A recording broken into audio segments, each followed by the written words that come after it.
one game away. Blow up. We're playing for something, man. We're playing for something. It's gotta mean something to you. It gotta mean something. Everything you got. Everything you got. Let's finish this. Do it, fellas. Let's go. Let's do it, fellas. Finish 2-3. 1, 2, 3. Finish. You view this season as a failure? Oh my God.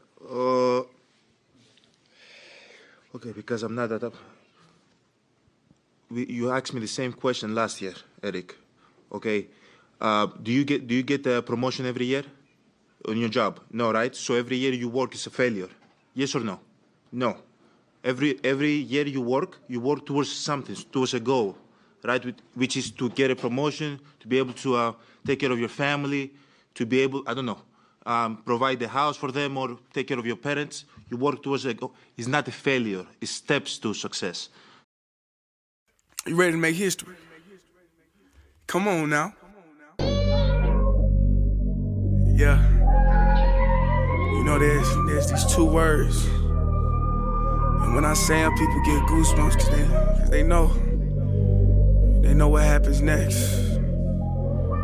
So without further ado, free smoke. Look, scared cause I'm drowning in silence with bad thoughts. These days I don't have nothing to say, man, the bag talks. I put in headphones on my driver. Pull up to the spot and give a good dick and Godiva. I can't lie, I'm uninspired. No more pillow talking about nonsense. I only stick around to put some band-aids on my conscience. I don't know why I feel so bad, nigga. That's what we do, no foundation. We don't build no more, we just screw. Half a bottle of Henny, girl, I'm going with the wind. The same niggas say they happy for me, ain't want me to win. So I'm done on my friends. Don't need help popping Coronas and reminiscing. I just call up Big Bro J and say it's time for venting. If I live forever, I hold this hate for some centuries. You don't know how much or how you doing what it meant to me, but motherfuck all that. I don't even offer up the time to make the call back. Stupid Lodo, if they don't get the picture now, man, I crop them out of the photo. I can't relate to my peers. Been doing this shit for years. I'm motivated by fears. I took the wheel and I steer. My sound not dictated by fuck boys in Atlanta. Stay gifted like this album was ghost written by Santa Bars forever, like they decided to throw me under Slammer. Every song's a hit like they picture me underhanders. I could drop 1,000,000 songs, but they never gon' understand us. Soapbox sermons for niggas never giving chances. Fight our whole lives to get these weak ass advances. Work twice as hard for the shit that they getting handed. And this ain't even nothing we chose, nigga, we branded. Still can't tell why all of these niggas mad at me. I'm trying to get 100 so I can put my team on salary. Give it all to the art, man, I turn my life to a gallery. Man, damn, what a fucked up masterpiece. 1,100 shots and I swear, man, I felt them all. If we ain't even good on our block, man, who can we call? Pre-decline state of mind, we broke crabs in the barrel. Got us fighting our folk, man, this shit just a life of peril. Winning has a price. And leadership has a price. So I pulled people along when they didn't want to be pulled. I challenge people when they don't want to be challenged. Good people. Happy people. Hey, y'all remember that song? Oh, you know what? Not even gonna finish that. I just remember who sung that song. Listen, bro, you gotta understand. I sang that with not realizing who sang that song until I realized who sang that song. Either way, we passed that.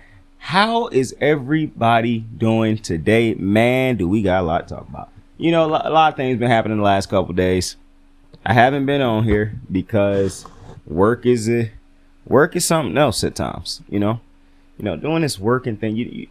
We gotta work to make ends meet. You know, and I enjoy the people I work with. I really do. Can't stand my managers, the bosses, all that. It's just annoying. Hella annoying. But, you know, that's work. Anyways, we got a lot to talk about. You know, the NFL draft been happening, playoffs. The Warriors decided to lose at home and go to a game 7. And while I'm not switching my pick, I'm almost certain the Warriors are losing that game. But we got a lot to talk about. Baseball, man. I just watched the Padres game. It was like 11 home runs or something like that. It was crazy. Watched the Phillies beat the Astros. A lot has been going on in sports. A lot has been going on in sports, and we got a lot to talk about, if I haven't said that. Listen. I want to... Man. I want to start off with the Warriors, bro, because they pissed me off when I got out of work Friday and realized that they had lost the game, man. I've been trying to hold. Well, I really haven't been trying to hold off on this topic because obviously I done talked about this topic a couple times when I talk about the Warriors. I'm just baffled by them giving Jordan Poole and Andrew Wiggins contract extensions in the offseason. And hear me out. I got no problem with the Andrew Wiggins extension. I like Andrew Wiggins on this team. I wouldn't have signed Andrew Wiggins if it hindered my ability to go out and get a legitimate star to put beside Steph. But I'm not mad at the Andrew Wiggins signing. It's the Jordan Poole signing that's irritating. And I done tried to support it, but I just don't understand it. Because Jordan Poole is not a good defender. And as good as he is scoring-wise, he done been terrible, really. He really haven't been good this year, to be honest with you. But the biggest problem is now is the playoffs, and you just don't know what you're going to get from Jordan Poole on a game-to-game basis. And the fact that Jordan Poole has still not figured out in year 2 how to play. And I understand Clay was hurt for a period of time and whatnot, but you have to adjust. The excuse cannot continue to be, well, Clay was hurt and Jordan Poole was a starter. Now he got to adjust to coming off the bench and sporadic starts and yada, yada, yada. And listen, if he cannot adjust in this, you just want a championship. Like, I think it's ridiculous at this point to still give him this excuse. You should have been able to adjust by this point in time. And I don't think Jordan Poole is a bad player. I've had this conversation with homies, and a lot of my homies think that Jordan Poole, one of my homies specifically, think that it would be hard for a team to build around Jordan Poole, but I don't really think so. I think Jordan Poole, he can shoot the ball. He's very good at getting to the rim because he's quick. He got a quick first step. He can blow past just about anybody in the NBA. And if you gave him his own team and he could get a team to build around him and whatnot, and you can hide him on defense because you have pieces around him, I think you could open up a good portion of his game. But a lot of things that Jordan Poole do right now is hurting the Warriors. Like, it's times where Jordan Poole will get hot. And it's okay to get hot and take your shots. It is not okay to get hot and just put blinders on and see nothing on the court. That's one of the problems with Michael Porter Jr. at times. Like, it was times tonight where even though he was on a heater, Jamal Murray and Jokic will always get first dibs on a team, on that Nuggets team. And you could see at times where Jamal calling for the ball and Murray decided to jack up a shot because he was hot. And it's like, that's not how this thing go. When it comes to Jordan Poole, obviously we know he can't just take shots that he would take when Curry and Clay not on the floor. Obviously they get first dibs. We know that. However, the fact that he still have to figure out what shots to take when he get hot, when to still take his shots, but still not become one dimensional and not get other people involved. And it's just so many things that as much as you could say he done learned it, he will never be able to truly learn it because I don't think he ever going to be put in a position as long as he on the Warriors to lead a team and to be that go-to point guard, to know that every single time we go up the court, the ball is in my hands. The ball gonna touch Dre, Steph, Wiggins before it touch him. If Andre playing, it's touching Andre before it touch him.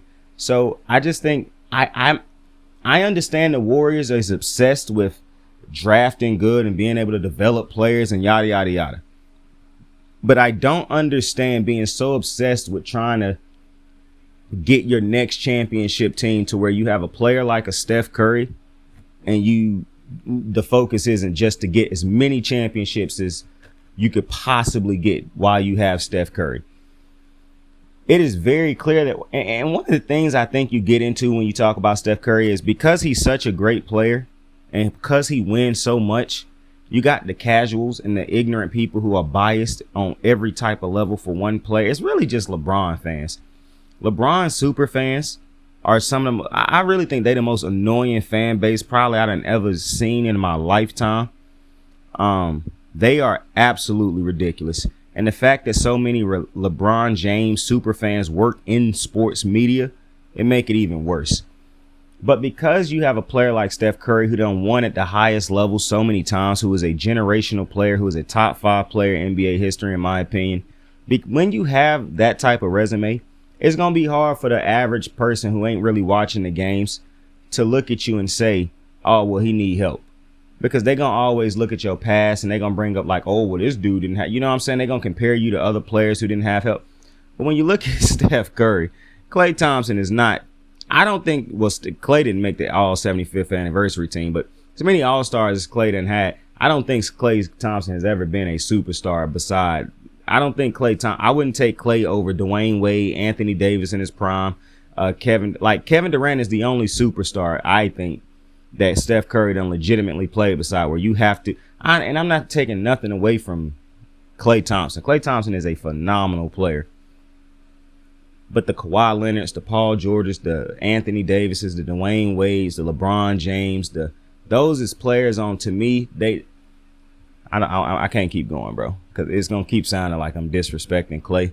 But I'm definitely not disrespecting Klay Thompson. But I just think at this point in time, back to Jordan Poole, at this point in time, in my opinion, when you have, at this point, this many years in, this many reps, this many games, this many big leverage moments, at what point, if you're the Warriors, do you say, man, we paying this dude this much money? And you know I hate bringing up people's contracts because you deserve every single cent you negotiate. But we can't keep paying him this and he giving us 7 fucking points in a big time game. Curry done basically giving these boys 30 plus points a game in this series. And what more am I supposed to ask from him? Draymond Green coming off the bench don't really make sense to me, because why is he coming off the bench when I know his production, what he gonna, and I understand he plays starter minutes, but his production is far more valuable than what I might get from Jordan Poole. So I'm baffled by that. And I wouldn't understand if the Warriors don't go, like, it's a couple things that might happen to the Warriors in the offseason that wouldn't shock me. And one thing that would happen that would shock me, if Draymond is not a Warrior the remainder of his career, that'll shock me. Draymond is the second best player on that team, and to me it ain't even close. If Klay Thompson is not back, that would not shock me at this point. And if Jordan Poole is traded, that wouldn't shock me. I actually believe they are going to search for a trade for Jordan Poole in the offseason, because at this point in time, what you basically doing with Jordan Poole is hoping he give you 20 plus points, because you know he ain't playing defense. You know he don't run the offense. He not really a dude who's setting everybody up. You are hoping every game Jordan Poole can have a big time scoring game, basically. That is really it. And I don't know what that does for Steph Curry, especially when Steph is in his prime like this. He don't need another small guard. He need a wing guy, a big wing who can go get buckets and play defense. So at this point, I don't really know what you would do with Jordan Poole. You just got to hope that, you know what I'm saying? I don't agree with Draymond coming off the bench. And as much as I love Kevin Looney, I don't agree with Kevin Looney starting over Draymond if that's the situation, because, listen, I love Kevin Looney and he is a phenomenal rebounder. If anything, I'm having him start at the center position, but I'm not taking Draymond Green out of my starting lineup. That is absurd to me that he could be coming off the bench 2 games into him coming back. That's just ridiculous to me. But whatever.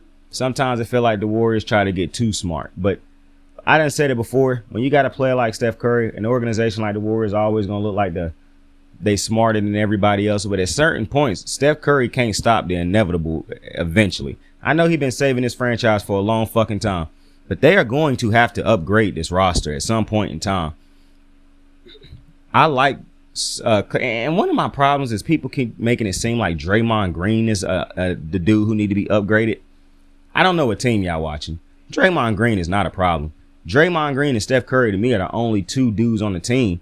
And DiVincenzo and Wiggins, really, is the only dudes on the team. But Draymond and Klay and Steph specifically is the only two dudes on the team who is, to me, dudes that I wouldn't move on from. Obviously, you don't move on from Steph, but I've seen nothing this year to make me believe it's a smart idea moving on from Dre.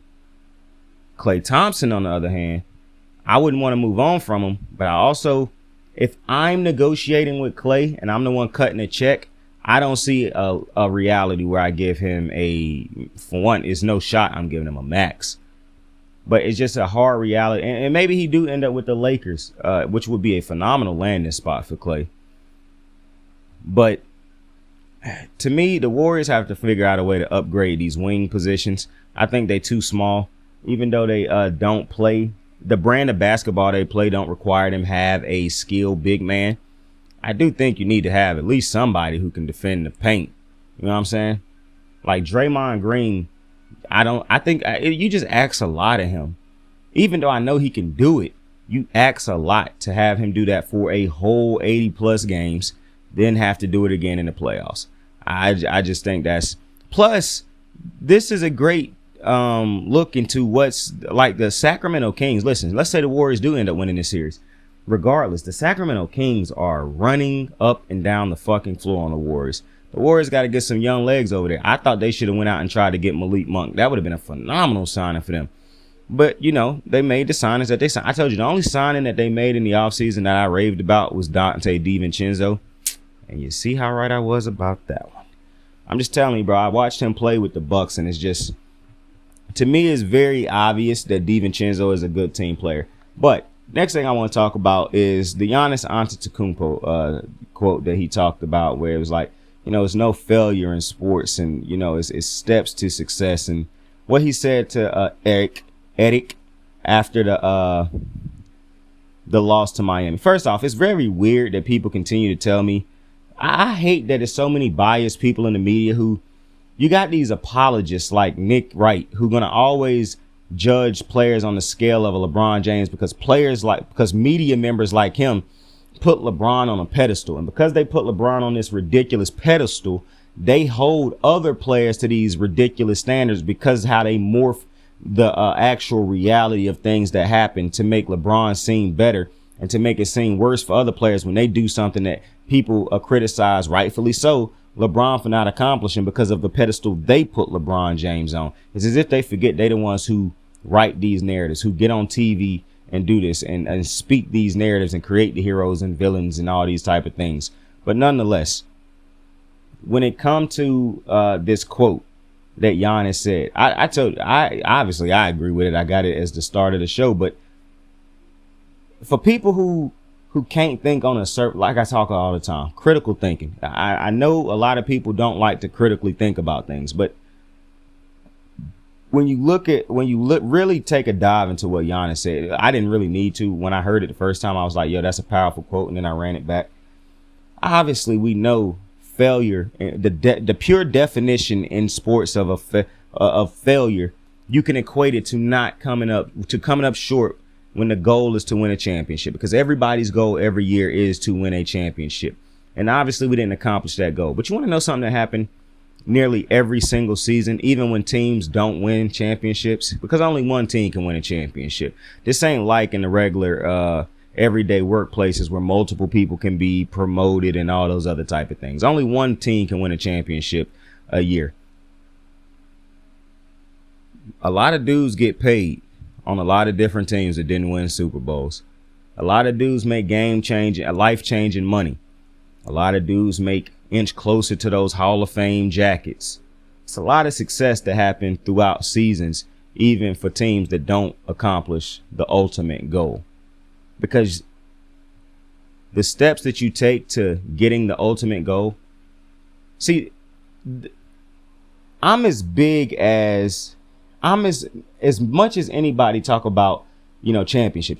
I'm as big into that as anybody. I think I will never devalue a championship, but I will never say because this dude didn't win a championship or this team didn't win a championship because your expectations, because of our expectations, that it was a failure of a season. Giannis missed 3 out of 5 games in that series.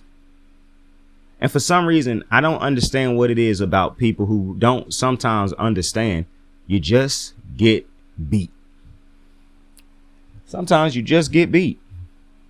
The Philadelphia Phillies lost in the World Series last year. Was that a failure of a season? Because they wasn't even supposed to be in a World Series. The Astros, as good as they done been over the last couple of years, they only got 2 World Series to show for it. Is all those other years failures? Even though a lot of people done got paid out of those years. The Dodgers done been as good a team as any team in MLB the last, decade. Is all those seasons failures because they only got, 1 World Series out of it? Look at the hockey teams, the baseball teams, football teams, basketball. This thing of and see, I think it's just this fandom culture, this fanatic culture, where fans want to tell players that they failures and they're so bad when they don't succeed at something. But like Giannis said, it is steps to success. Every year you ain't gonna win. If every year we didn't win and I thought it was a success, I thought it was a failure, why do I even watch the game? I'd legitimately be miserable. Most fans would be miserable if we always looked at everything as a failure. That's the thing I respect about Dallas fans. They'd be heartbroken when the season ends, but as soon as that next day hit, we winning it next year. Because it's not a failure unless you quit. It's not a failure unless you stop trying. You don't always win. And your steps and your progressions to becoming great, you're not always going to have W's at every single step of the way. Is that a failure just because you strike out at different points in your timeline? See, that's the thing. And I realize why so many people think why so many people are like this or can't seem to think on this on a critical level. Because a lot of people did quit in their lifetime or something and they did ultimately fail. But their definition of failing was because they couldn't do this or that. It wasn't because they quit. It wasn't on them. See, most people are not self-aware enough to put it on them, to really self-analyze and look at themselves in the mirror and put the true blame on them. They didn't fail because they wasn't good at something or didn't keep trying or couldn't beat this person or couldn't get noticed by this person or couldn't get this break. They failed because they stopped trying. They gave up. They said, it's no point. I'm never going to do this. I'm never going to succeed at that. I'm never going to get found by this. I'm never going to be as big as that person. I'm never going to make this much money. I'm never going to get this promotion. So I'm going to quit doing that and settle in at this. Something I know for a fact I'll be straight at. I'll get comfortable and content at this. That's failure. But I expect Giannis to suit up again next year, get back to work. I expect him to go hard in the offseason to get ready for next season to try to win another championship. I think it's disgusting when you see people get on TV and say stuff like, man, if this was such and such and such, they would never do this in situations like this rather than just trying to be a human being and analyze what Giannis said. It's moments where they could teach on these sports shows and they refuse to. Instead, they show their blatant bias for a certain player or a certain team. And instead of just informing and teaching, they decide to be childish. Obviously, we know there's shortcomings in sports. If you choose to define them as failures, then that's on you. But every year you don't win, I don't see that as a failure because I'm not stupid. I understand there is other people competing just as hard as you, bro. That's why I really get irritated when people like to question other people's heart or say shit like, I wanted it more. Well, I don't know if you wanted it more. It's people on that other side who was competing just as hard as you. The shit didn't just slip their way tonight. It just is what it is. I would never put myself in a position to get successful one day and say, I worked harder than everybody else. I don't know that I worked harder than everybody else, but I do know I worked hard. See, that's the thing. It's always a competition. People always want to compete against somebody else. And listen, I'm as competitive a person as you will ever find. I tell people in my lifetime all the time, life is a competition. I'm always competing. But I'm not always competing against other people in certain situations. I don't understand that. Instead of saying somebody great, you got to say somebody greater than this person. Like, it's very confusing to me. Because what Giannis said is very true. And I think that's a message that if more people had shown it and actually really talked about it in a better way, that's a message so many people can take. I'm with Ernie Johnson on Inside the NBA. That to me was one of the greatest messages I done heard from a sports fan. You know how I feel about when I saw Aaron Donald on the sideline, saying it's got to mean something to you. This got to mean something to you. Like everything you got, this got to mean something to you. Because if it don't mean nothing to you, then fuck it.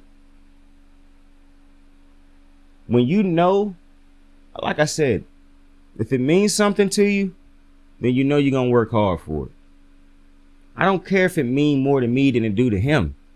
And I just want it to mean something to me. And then I know I'm going to work hard for it. Because the steps to success require that. There's no such thing as failure if you don't quit. It's shortcomings. It's delays. It's setbacks. But you don't quit. You don't stop. You don't go forward. That's what Giannis is trying to get Eric to understand. You asked me that last year, Eric. I fuck with Giannis heavy, man. That's my guy. And just seeing him say that, bro, it was just like such a refreshing. And Giannis could have took that moment to go right back at him.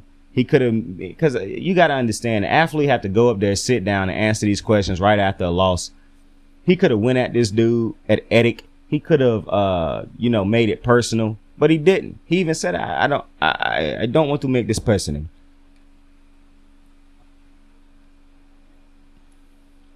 Shit was funny when he said, okay, so why you asking me that question? Okay, it's not a good question. There's steps to success. I'm telling you, that right there, that Giannis message is up there with me this year with the, come on, Rocky, what are you doing? You can't let him bully your son. You're too good, Rocky. That Leon Edwards coach, oh, man. But to me, if these sports analysts on TV care more, that's why I love Ernie Johnson so much, man, because Ernie not worried about ratings. He not worried about debating or, you know what I'm saying? He just wants you to understand. He always bring a perspective. And shout out to Kenny and Chuck for also bringing a great. I think Shaq, I understand the perspective Shaq is looking from, but I think Shaq is failing to understand the entirety of the message and the entirety of the whole what's being said. I think he can't take his mind out of the context of winning, losing a game and a championship. And also I think he's thinking a little bit too much about the pure definition of the word failure, that he not allowing his mind to release and open up. And that's all right. There's a lot of people like that. There's nothing wrong with that. I would just beg you to critically think about this for a second. If everything you do in life and you don't succeed at is just failures, why even continue to try? It's only a failure when you quit, because most people don't quit when they want to learn how to do something. What if babies just, quit trying to walk? Every time your baby try to take a step and fall, do we say, oh, failure? No, it's steps to learning how to walk, steps to their success, legitimately. That was a great example, bro. I don't care what y'all say. That came out of my head out of nowhere. That was a great example. But I hope you sit down and you listen to that Giannis Antetokounmpo quote in its entirety. It's a phenomenal quote. And then today we got to watch, last night, actually, I got to watch Memphis. Hey, I'm fine in the West. I'm good in the West. You good in the West, huh? That's interesting, because like I said, my Lakers were going to win that series. Little did I know we was going to win that bit by 40 points in the closeout, son. Hey, listen, bro. People hating on Dillon Brooks. I think that's a cop-out. I think it's real weak to try to continuously go at Dillon Brooks, because to be completely honest with you, Dillon Brooks got a point. Y'all did turn him into the villain. Y'all did make him out to be a bad guy. And it's hard to live with that type of persona, but you do it to people all the time. Y'all love to do this to the media, love to do this to people. The fans on Twitter love to do this to players. My problem ain't with Dylan Brooks. Well, I do have a problem with Dylan Brooks shooting up all them dumbass shots, but that's on the coach. Y'all keep putting this man in position to shoot it, and y'all haven't taught him that he open for a reason and to drive or kick. That's on y'all, bruh. Him continuing to shoot is clearly y'all telling him in practice, yeah, keep shooting it. And as great as Ja Morant is, when you refuse to have great veterans on this team, and when Ja Morant is the leader, and listen, I love Ja Morant, but the way he act off the court and the attitude and things like that, listen, you can be a fan and be critical and want a dude to be better. You can't have that. That's not what champions is made of. And these young dudes is funny to me. The more disrespectful they get, the more these old dudes have to put them in their place. Last year, Steph had to do it to him.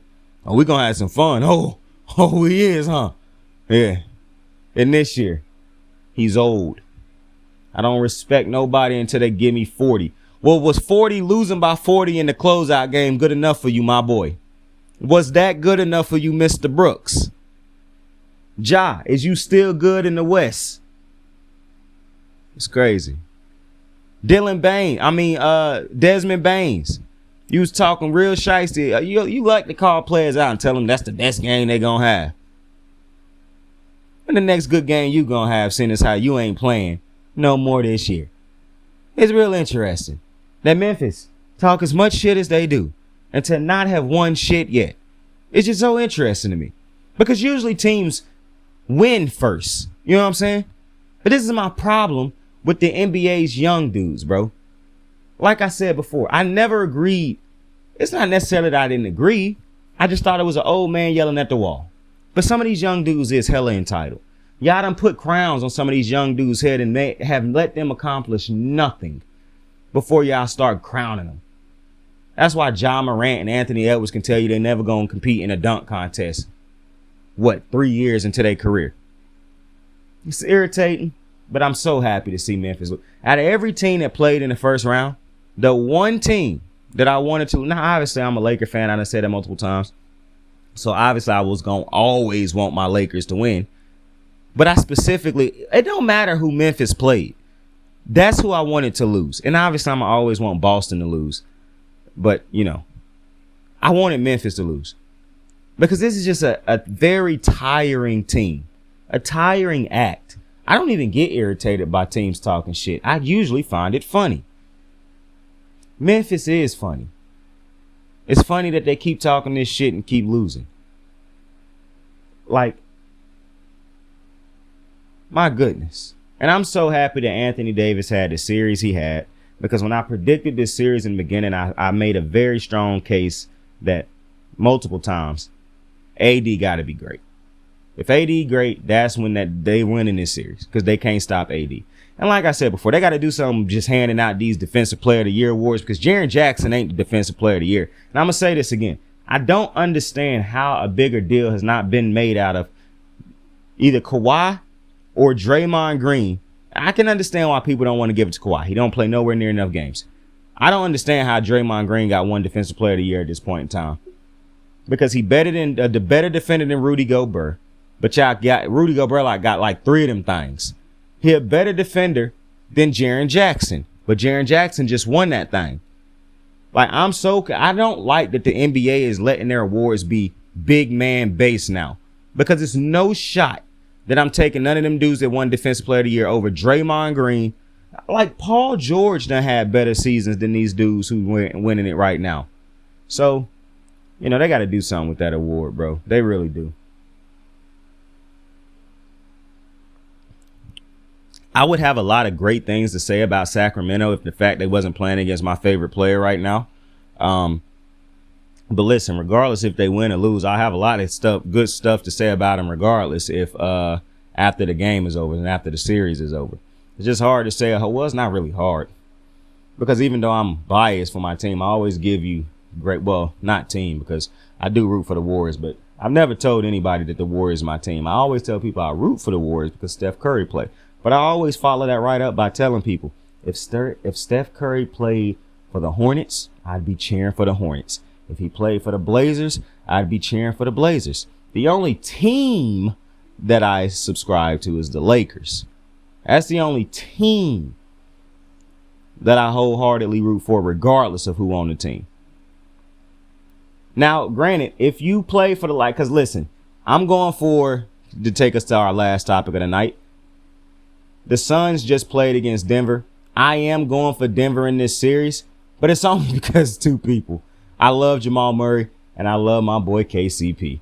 I feel bad for Aaron Gordon getting hold on them dunk contests because he's still the greatest. Listen, I done seen a lot of dunk contests. Aaron Gordon had the greatest dunks I done seen in my lifetime. I am pissed that he didn't win that dunk contest. That man took that ball and put it all the way under his ass, and he was sitting in a whole 90-degree angle, bruh. Aaron Gordon should have won that dunk contest 10 times over. I hate that he got hold on that dunk. I don't even care about them dunk contests he was in after that, because the fact that he got robbed in that first one to me was just pathetic. He was the better dunker that night. To see the dunks that he did and to understand he did not win that dunk contest is just disgusting.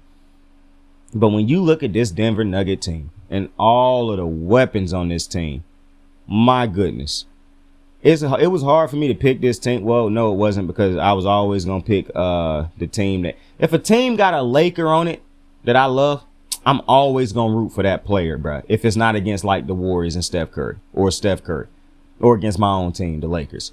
But like, because I think this is what people got to understand when I say I'm a Laker fan and not a Warrior fan, but I root for the Warriors because they got Curry. Understand this. If Curry wasn't on the Warriors, I wouldn't root for the Warriors. If LeBron James, you see LeBron and AD is on the Lakers, right? And I root for the Lakers because I'm a Laker. Take LeBron and AD off, I'm still rooting for the Lakers. I'm a Laker fan regardless. I'm cheering for the Lakers regardless, bro. I do not give a damn who on the team. Okay? Now, you know, if the basketball guys truly love me, they would get Curry to LA. I'm just telling you right now.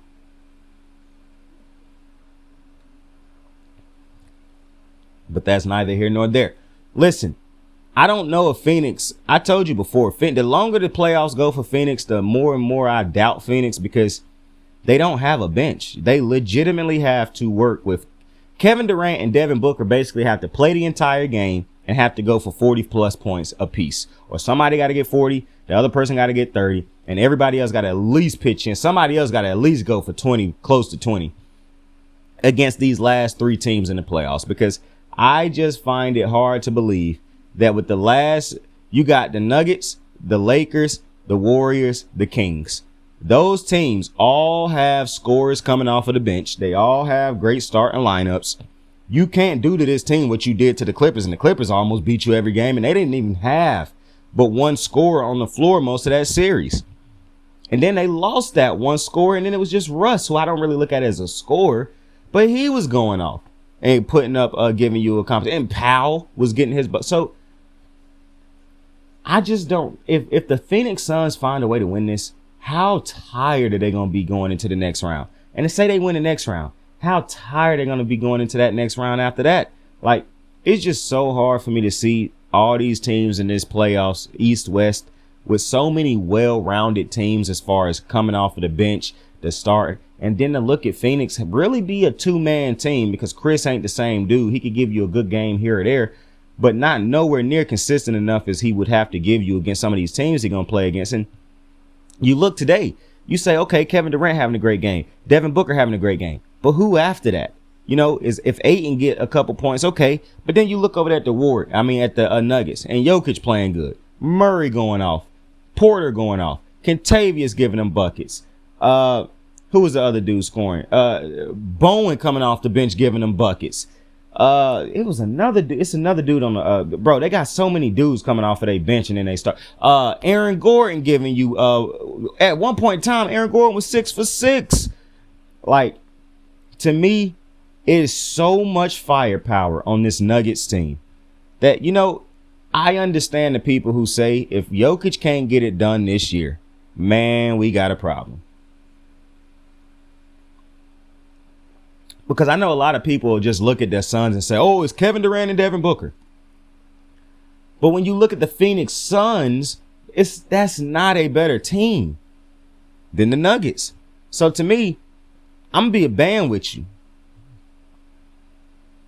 this round for the Nuggets should look a lot like the first round for them. This could be a 6-game series. I just don't know how Devin Booker and Kevin Durant can carry this to a 7-game series if the Nuggets continue to play team ball the way they playing. And if Jamal Murray continue to show up and show out, they didn't even get a great Jokic game today. And Jamal Murray and Jokic is more than capable of having great games at the same time. And for the Phoenix, you can't defend all that they have. And at the same time, Devin Booker and Kevin Durant, they didn't have to work a lot of times in that last series against the Clippers. And then even when they did, they chose not to because they knew the Clippers couldn't outscore them. They got to work in this series against against Denver. Not only do they got to work in the series, you got to get your buckets and you got to stop the Nuggets from getting buckets. You can't just go in this series and just be lackadaisical. And I know Kevin Durant has some blocks in this series, some behind the, some come from behind blocks and things of that nature. But this series is going to tire out Devin Booker and Kevin Durant. And I just think this is the type of series where a younger Chris Paul would make such a big difference in a series like this. But Chris Paul can't defend. As great as Chris Paul used to be defensively, he can't defend Jamal Murray, Kentavious, these dudes and the system that they running right now with the Nuggets. And another problem with the Suns is they don't shoot threes. They shoot mid-range shots. Denver is drilling threes. So, it's going to be very interesting. Denver didn't even really play great defense today, and they won this game big. So, it's going to be an interesting series. But with that being said, I truly do appreciate y'all for joining me on another episode of Kicking It with Saint. Tell somebody you fuck with them. Tell somebody you love them. Listen. You could be anything in the world. Choose to be kind to somebody today. Saint out. I got the moves like hot sauce. Lil' mama taking the top off. I'm laying down getting topped off. After this, she know she getting knocked off. I know she loving the money, so I keep on thumbing and thumbing. She say she horny when she taking shots, so I keep them coming and coming. Now I'm putting dick in her tummy. Scoop her up like I'm raking her something. You would think shawty red track, the way that she running and running. You getting dumber and dumber. You out here chasing the bone. After she finished from giving me dome, the Uber is taking her home. Tight.